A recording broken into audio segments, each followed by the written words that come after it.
este pasaje habla de una instrucción muy clara. Habla de sometervos unos a otros en el temor del Señor. Y en la iglesia, hermanos, el sometimiento abre las puertas para permanecer en la gracia de Dios. Someternos entonces no es más que sujetarse, rendirse o obedecer en alguna cosa que alguno de nuestros prójimos nos pide. Pero cabe aclarar, hermanos, que hay una condición que se establece aquí para poder someternos, y es en el temor de Dios. Precisamente, el temor de Dios implica la condición que no hay un sometimiento, o sea, una orden que esté por encima de lo que Dios establece. Esto es importante, hermanos, porque nosotros mismos estamos pasados por normas, por mandamientos, por decretos, que hasta el punto que el que esté por encima pues, de lo que Dios estableció en su palabra es lo que me permite el Señor cumplir. Por ejemplo, yo en este momento, por un decreto de salud, me encuentro aislado o en cuarentena porque cuando me hice la prueba aparecí que estaba positivo en el COVID hace un par de días. Para evitar contagios, se ideó pues que con el fin de evitar más, de que pueda contagiar yo a otras personas, me quedara aislado o en cuarentena. Fíjese que la misma palabra de Dios nos manda a todas las personas a someternos a nuestras autoridades superiores, porque por Dios dice que están establecidos y los que resisten dice que acarrean condenación para sí mismos. Eso lo dice Romanos capítulo 13, verso 1. Pero nosotros sabemos, hermanos, que puede haber leyes en contra de lo que Dios está establecido. Y fíjese, por eso es que dice la Biblia que la maldad en estos tiempos iba a aumentar. Porque si es cierto, en el tiempo antiguo había muchas cosas que ahora se están legalizando. Por ejemplo, el matrimonio igualitario o el aborto. Pero antes no eran ley. Ahora, en muchos países son legales. Aunque sea ley, nosotros no podemos someternos a ellas. Pero sabemos, hermanos, que hay personas que defienden estas posturas. Pero nosotros tenemos que hablar la verdad. Es decir, hablar conforme a la palabra de Dios. Y en ese amor que ha derramado en nuestros corazones, cuando reconocimos que su Hijo Jesucristo fue clavado en el madero por todos nuestros pecados, y debemos decirle a estas personas que defienden estos pecados que ni los homicidas, ni los afeminados, ni los que se echan con varón pueden heredar el reino de Dios. Pero esto también es predicado, pero por esto también es predicado también el evangelio de Cristo, para que el pecador se arrepienta y pueda pasar de muerte a vida y de las tinieblas a la luz. Esto es lo que debemos predicar a estas personas. Así que este pasaje abre una enseñanza maravillosa para que los que tenemos el privilegio de formar verdaderamente familias, es decir, una relación entre varón y hembra, o como dice este pasaje, entre maridos y casadas, podamos entonces cumplir este hermoso instrucción que viene de parte de nuestro Señor Jesucristo. Y leamos ahora el versículo 22 que dice: las casadas estén sujetas a sus propios maridos, como al Señor, porque el marido es cabeza de la mujer, así como Cristo es cabeza de la iglesia, la cual es su cuerpo y Él es su Salvador. Así que como la iglesia está sujeta a Cristo, así también las casadas estén sujetas a sus maridos en todo. Mire, yo no quiero ahondar mucho en esto, pero lo que el Señor me mostró, o lo maravilloso de este pasaje en particular, es que Jesús ve a la iglesia como a su esposa. Y las casadas deben someterse a sus maridos porque Dios los puso a ellos sobre autoridad en sus casas. Así como Jesús es la autoridad en la iglesia del Dios viviente. Mire esto, hermano, que es una cosa muy hermosa. Ahora, en el siguiente verso, Dios da instrucciones ahora a los maridos por estar precisamente en autoridad. Dice, maridos, amad a vuestras mujeres, así como Cristo amó a la iglesia y se entregó a sí mismo por ella para santificarla, habiéndola purificado en el lavamiento del agua por la palabra, a fin de presentársela así mismo una iglesia gloriosa, que no tuviese mancha, ni arruga, ni cosa semejante, sino que fuese santa y sin mancha. Fíjese cómo este pasaje resalta la admiración de la iglesia delante de nuestro Señor Jesucristo. Mire cómo está resaltando cómo Dios se presenta a la misma iglesia de una manera gloriosa. Por eso, hermano, ahora sí, yo entiendo lo hermoso que es saber que las mujeres necesitan escuchar, oír que son hermosas por sus propios maridos. Yo no entendía esto, pero es una realidad. Por ejemplo, en el día de bodas, es cuando se ponen el vestido más lujoso y lucen más bellas, de manera que son alabadas por todas las personas, porque quieren lucir su belleza delante de su marido. Lo más precioso es que Cristo mismo es quien nos presenta o nos hace lucir a la iglesia por el lavamiento del agua, por la palabra, purificada, santificada, gloriosa, sin mancha, sin arruga, ni cosa semejante, sino que recalca que es santa y sin mancha.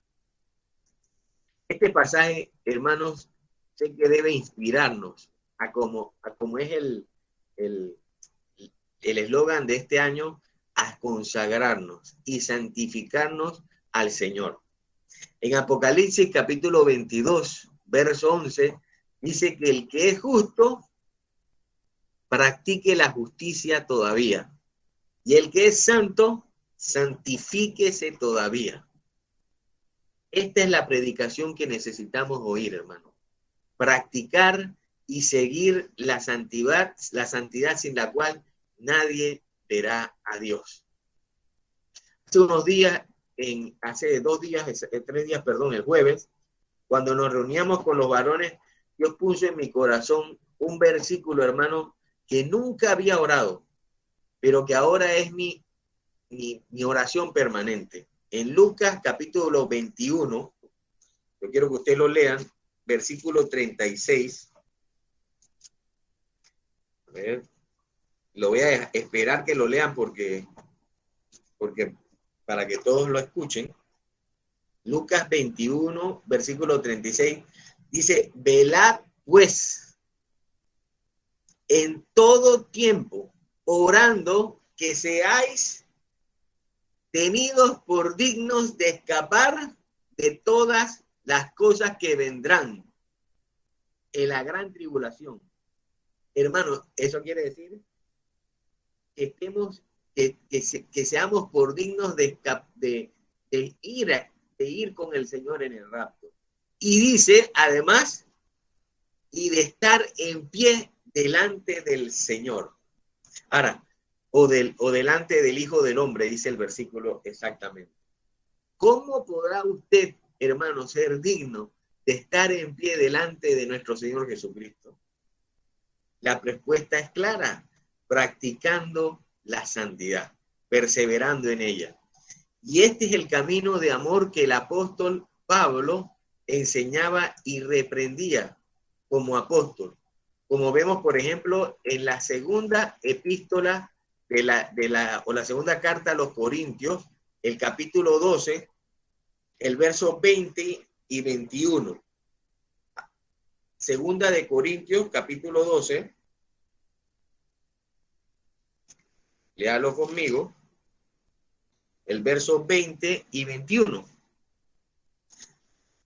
Mire cómo el apóstol habla. Y este es un tema, pero que quizás es un poco fuerte, pero hermano, está en la Biblia y es palabra de Dios.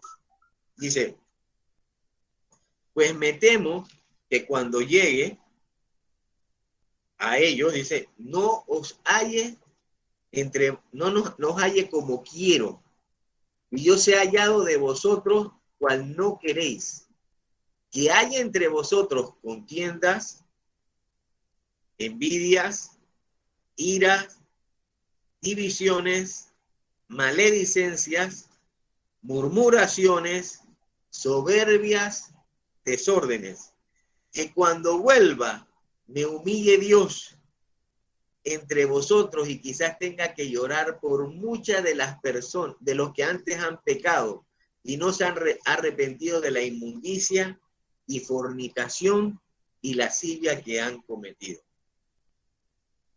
En este pasaje hay muchas enseñanzas, pero en particular podemos definir o podemos observar cómo el apóstol Pablo descubre al menos,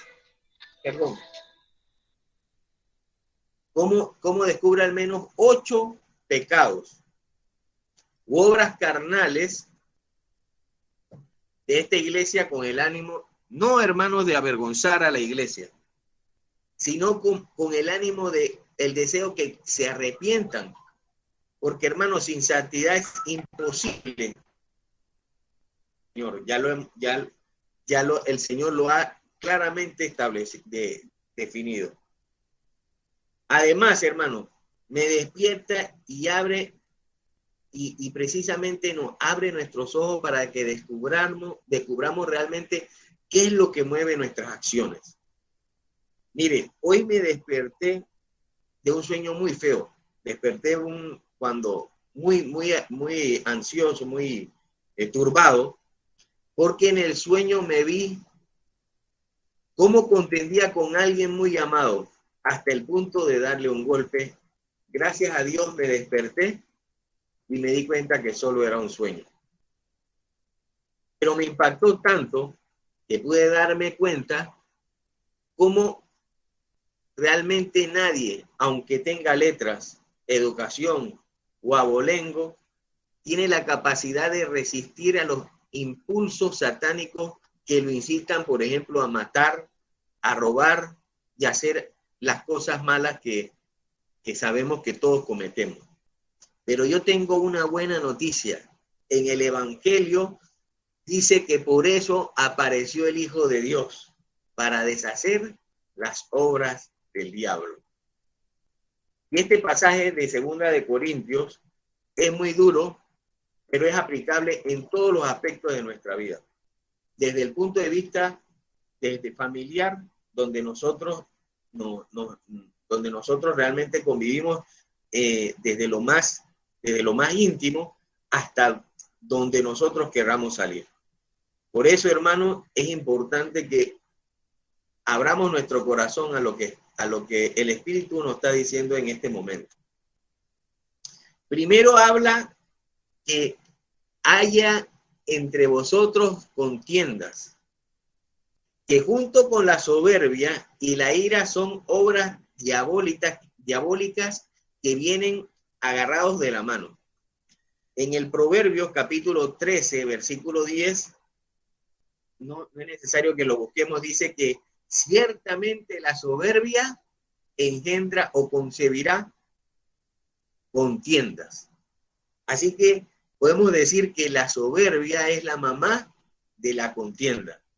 Y en Proverbios capítulo 29, versículo 22, dice que el hombre iracundo levanta contiendas y el furioso muchas veces peca.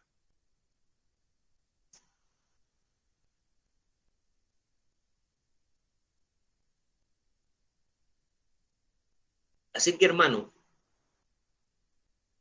la soberbia, la ira y la contienda son obras de la carne. De manera que el hombre natural o carnal es movido por esos impulsos, influencias o motivaciones espirituales para hacer cosas que no convienen. Y en este caso, en la iglesia, hermano, estamos hablando de la iglesia, también pueden provocar entre los hermanos que haya contienda, dice también envidias, ira, divisiones, maledicencias, que es hablar palabras soeces, palabras sucias, murmuraciones, que es levantarse en contra de alguna persona y hablar mal a escondidas de él, soberbias y desórdenes. En la primera carta de Filipenses, el apóstol Pablo nos ciñe con armas espirituales, exhortándonos cuál debe ser las motivaciones realmente sanas para actuar en todo tiempo conforme a la voluntad de Dios. Y ahora sí, deseo que me acompañen en Filipenses capítulo 1. Vamos a leer el versículo 15 y 16. Mire, esto es una belleza, hermano. Filipenses capítulo 1.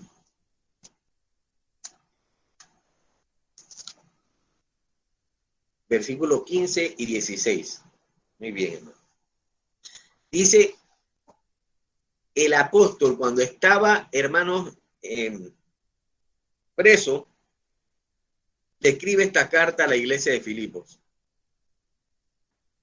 Y dice que algunos allá donde estaba, hermano, en el pretorio, a la verdad predican a Cristo por envidia y por contienda, pero otros de buena gana. Los unos anuncian a Cristo por contención, no sinceramente, pensando añadir aflicción a mis prisiones, pero otros por amor, sabiendo que estoy para defensa del evangelio. ¿Qué pues? Que no obstante, Cristo es anunciado, por pretexto, por verdad, y en eso, hermanos, dice el apóstol, se goza y se gozará aún. El primer amor, hermano, es y debe ser la motivación para actuar en todo tiempo. Todo lo que hacemos, hermano, sea de palabra o de hecho, dice hacerlo en el nombre del Señor Jesús, en ese primer amor. Cuando reconocimos, cuando nos arrepentimos, cambiamos de dirección y seguimos a nuestro Señor. Ese es el primer amor. Este primer amor implica, hermanos, que usted anhela la salvación de su alma y la salvación de las almas que lo rodean.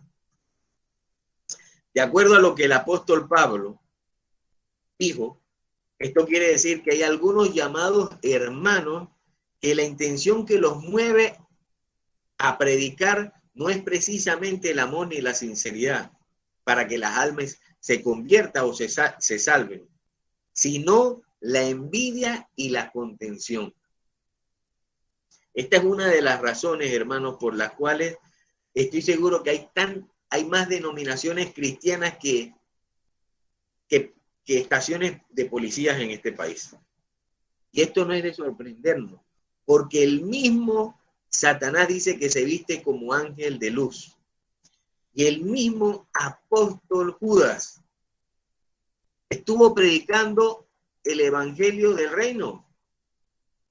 Tenía el poder de sanar enfermos, de hacer milagros, de echar fuera demonios. Por 3 años aproximadamente que estuvo ministrando con el Señor. Y el diablo se le metió y fue quien le entregó delante de los escribas y sacerdotes de Israel. Así que, hermanos, de esto hay mucho más que decir. Porque muchas veces, hermanos, nos gusta exponer a nuestros hermanos moviendo las cejas o dando codazos cuando está la palabra de Dios cortando en una sola dirección. Pero los que somos espirituales, dice la Biblia, sabemos que la palabra de Dios es como una espada de dos filos que corta en las dos direcciones. Al primero a quien debe cortar es al que lo cree y al que lo habla, hermano. Así que los hijos de Dios, hermanos, deben amar la palabra de Dios y anhelar que precisamente su padre le enseñe, le redarguya, le corrija y lo instruya a fin de estar preparado para toda buena obra. Esta obra del Espíritu, hermano, es preciso que se haga con amor y sinceridad, anhelando la salvación del alma del oyente. Por eso, hermano, yo estuve pensando precisamente con el sueño que les comenté. Si nosotros, por ejemplo, tenemos un enojo, como nuestra hermanita también nos acaba de compartir, pero gracias a Dios fue con un perrito. Pero si usted tiene un enojo, por ejemplo, en este tiempo, que estamos próximos a celebrar el Día del Amor y la Amistad, y tiene un enojo con su esposo o con su esposa, y usted realmente es el ofendido, ¿qué tiene que hacer? Hermano, la palabra de Dios dice, no se ponga el sol sobre vuestro enojo. Vaya, y si usted fue el ofendido, no permita que permanezca en ese error y pídale perdón, porque usted tiene instrucción de parte de su Padre y Dios para que no esté enojado por más de un día. Y le dice la causa por la cual usted se enojó. Si esa persona, hermano, le escucha, dice que la ha ganado para Cristo. Así que, por eso, el Señor Jesús nos dijo, ¿qué mérito, hermanos, es amar al que nos ama? O cuando nos hacen bien. ¿Qué mérito tiene que nosotros correspondamos bien a alguna buena obra? Pero cuando nos hacen mal, cuando nos maltratan, ultrajan, allí es realmente cuando se manifiesta si realmente nosotros tenemos ese primer amor. Pero porque es precisamente el Espíritu de Dios el que nos convence a amar a nuestros enemigos. Y precisamente en ese momento, hermanos, condenamos en la carne esos deseos de hacer cosas que no convienen. Allí es cuando el Señor nos da la capacidad, hermanos, de poder someternos a Dios y hacer su voluntad y comprobar que es buena, agradable y perfecta. En Efesios capítulo 6 dice también que cuando corrijamos, debemos hacerlo con espíritu de mansedumbre. Y precisamente, esta es la segunda motivación que en el libro de Filipenses nos dice cómo debemos movernos, actuar en todo tiempo.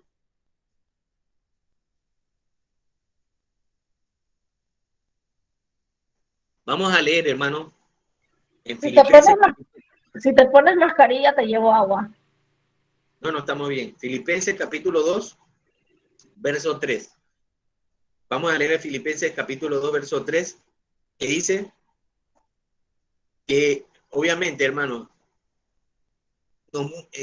estamos hablando de que esta es la segunda manera como Dios quiere motivarnos a actuar en todo tiempo. Aparte del amor, ahora nos exhorta el apóstol a seguirnos con el arma que mismo Señor Jesús nos mandó a practicar, que es la mansedumbre y la humildad. Vamos a leer. Mire, este es el pasaje, yo me lo aprendí Fue el primer pasaje que me aprendí en memoria.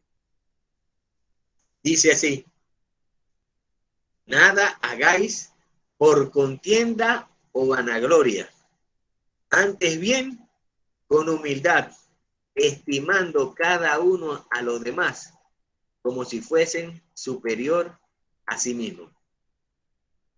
El Señor Jesús nos enseñó a aprender de mí, que soy manso y humilde de corazón. Y no solo la contienda y la vanagloria serían echadas de nosotros, sino que hallaríamos descanso para nuestra alma. Hermano, ¿de qué sirve el hombre ganar el mundo si perdiere su alma? Esta es la revelación que nos hace anhelar las cosas eternas y espirituales. Porque todos estos pecados son deseos carnales y se reprenden cuando precisamente lo espiritual es para nosotros lo que verdaderamente es más importante. Es lo que nos impulsa y nos motiva a actuar en la voluntad de Dios. En la medida, hermanos, que usted anhele las cosas espirituales, así mismo Dios le va a seguir dando. Porque ¿qué dice la Escritura? Todo aquel que pide, se le dará o recibe. Y aquel que busca, halla. Y al que llama, se le abrirá. Porque ¿qué hombre es aquel que cuando su hijo le pide algo no le da buenas cosas? Si vosotros, siendo malos padres, sabéis dar buenas dádivas a vuestros hijos, ¿cuánto más vuestro Padre Celestial dará buenas dádivas a las que se lo pidan? ¿Qué será mejor para usted, dar o regalar a quien usted ama en este momento? Hágase esa pregunta. ¿Qué es lo más hermoso? Como en la dinámica nuestra hermana nos puso a pensar. Ahora piense, ¿cuál es el regalo más maravilloso que usted está dispuesto en dar o regalar a una persona que usted realmente ama? Fíjese el ejemplo del hombre más manso que hubo sobre la tierra en los días de la liberación de los israelitas en la tierra de Egipto. ¿Cómo al enterarse Moisés que el pueblo de Israel, que su pueblo, había hecho un becerro de fundición de oro y le había adorado diciendo que estos eran los dioses que lo habían sacado de la tierra de Egipto? Y cómo provocaron a ira al Dios omnipresente, omnipotente, y le dice, estando ayunando por 40 días y por 40 noches a Moisés, que quería destruirlo, porque muy pronto se habían corrompido y se habían apartado del camino que les había encomendado. Y dice que bajó Moisés con las dos tablas del pacto en las dos manos, y miró el pecado de idolatría, y cuando vio ese becerro de fundición, arrojó las dos tablas, un hombre de 80 años arrojando las tablas, y las quebró delante de sus ojos. Pero hermanos, ¿qué hizo Moisés? Que es un ejemplo, hermano, de un buen siervo de Dios. Se postró delante de Jehová, dice, como antes, por 40 días y por 40 noches, ayunar por su pueblo, a causa del pecado que había cometido, delante de sus ojos para enojarlo, para que su pueblo fuese perdonado delante de sus ojos. Me imagino viendo a Jesús y a Esteban, hermano, cuando en la angustia de su muerte clamaban, Padre, en tus manos encomiendo tu espíritu, no le tomes en cuenta este pecado, perdónalo porque no sabes lo que hace. Fíjese también, hermano, cómo el apóstol Pablo tiene este mismo sentir. En este pasaje que estamos leyendo en 2 de Corintios, capítulo 12, diciendo que cuando vuelva a la iglesia de Corintios, me humille Dios entre vosotros y quizás tenga que llorar por muchos de los que antes han pecado y no se han arrepentido de la inmundicia y fornicación y lascivia que han cometido. Hermano, y así como se paró Moisés, como se paró el apóstol Pablo, nosotros estamos llamados a pararnos con nuestros hijos, con nuestros amigos, con nuestros compañeros de trabajo, hermanos, por todos los que sabemos que si mueren serán echados al fuego del infierno. Y hermanos, este es el trabajo de todo siervo de Dios. Llámese apóstol, llámese pastor, maestro y también padre de familia.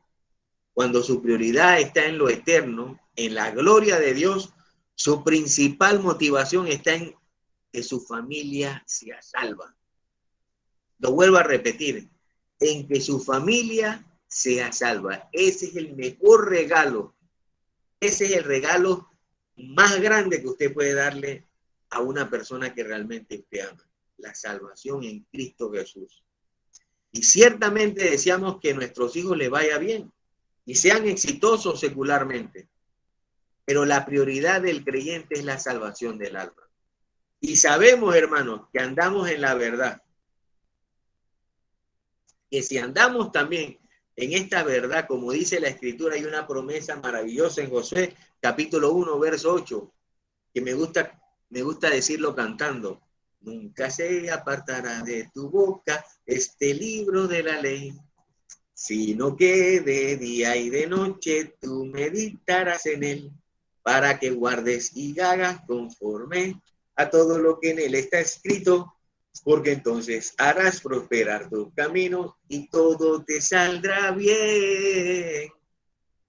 Así que, hermanos, tenemos promesas que todo le va a salir bien a los que aman a Dios, a los que guardan su palabra, a los que en ella meditan de día y de noche. Y Jesús también, antes de iniciar su ministerio, hermano, después de ser bautizado y recibir esa voz del cielo que decía, este es mi Hijo amado, en quien tengo complacencia, el Espíritu lo impulsa en el desierto a ayunar por 40 días y 40 noches. Y aunque no dice muy enfáticamente, como en el caso de Moisés, que la causa por la cual ayunó era para pedirle al Señor que perdonase a su pueblo, nosotros sabemos que ya Jesús tenía claro que Él iba a ser la propiciación por nuestros pecados, para salvación de las almas. Así que esta es y debe ser la razón de nuestras oraciones, súplicas, ruegos y ayunos.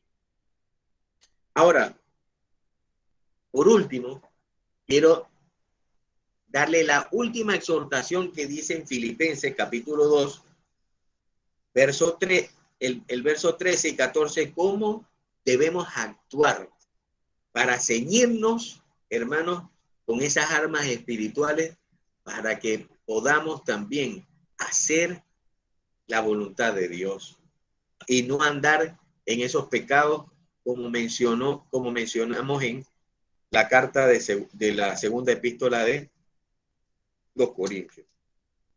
Leamos entonces según Filipenses 2, el 13 y 14.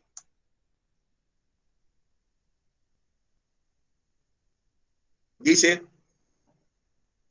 que Dios es el que en vosotros produce el querer como el hacer por su buena voluntad.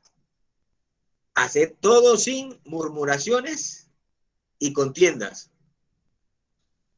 Fíjese que el contexto de este pasaje, el apóstol dice que movía a los filipenses a la obediencia, solamente con estar allí. Eso me recuerda, hermano, cuando yo era estudiante y veíamos, por ejemplo, al director entrar en nuestra aula escolar y todos nos enseñaban que todos nos parábamos y le decíamos, buen día, señor director. Y el respeto que infundían nuestros padres y los grandes líderes en esos tiempos, pues nos asombra porque ahora en el presente lamentablemente se está perdiendo. Y que Dios tenga misericordia, hermano. Pero ¿usted cree qué irrespetuoso será aquel que delante de nuestro Señor pueda estar digno, pueda tenerse por digno de estar delante del Cordero de Dios? Cuando venga, dice, cuando venga venir en su gloria delante de sus santos ángeles, ¿quién podrá, qué irrespetuoso podrá estar delante del Señor en pie? Así que a nosotros, hermanos, nos toca enseñar a nuestros hijos a respetar a las autoridades, a ser obediente a ellas, porque es una encomienda que se nos está dando a nosotros los padres. Así que, hermanos, si creímos entonces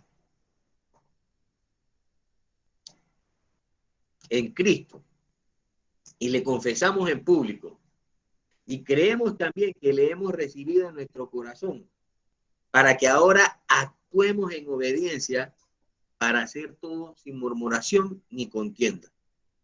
Esa es la gracia de Dios que Dios depositó en nuestros corazones cuando le recibimos. Ya no nos podemos esconder de Dios. Ya Dios vive en nosotros. Ya Cristo, a través de su Espíritu Santo, vive en nosotros. Ya no somos hijos, ya no somos niños traviesos, que cuando veíamos venir a la autoridad, dejamos de hacerlo. Ahora dice, con Cristo estoy juntamente crucificado y ya no vivo yo, mas vive Cristo en mí. Y lo que vivo en la carne, lo vivo en la fe del Hijo de Dios, que me amó y se entregó a sí mismo por mí. De manera, hermano, que este punto define la motivación que nos mueve a hacer la voluntad de Dios, de lo que nos mueve a hacer la voluntad de Dios con una sola palabra: la fe de Jesús. Como está escrito, hermano, puestos los ojos en Jesús, el autor y consumador de nuestra fe, teniendo en derredor nuestra tan grande nube de testigos. Dice, despojémonos, hermano, despójese de todo peso y del pecado que nos asedia y corramos con paciencia la carrera que tenemos por delante. Así que, hermanos míos, esta es la invitación que Dios tiene para con nosotros.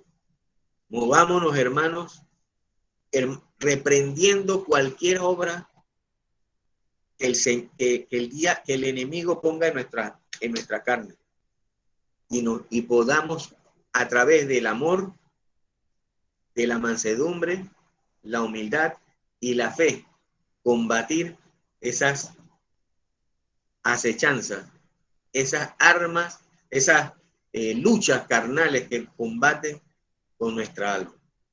Así que, hermanos, que el Señor les bendiga y espero que sea una motivación en nuestras oraciones diarias.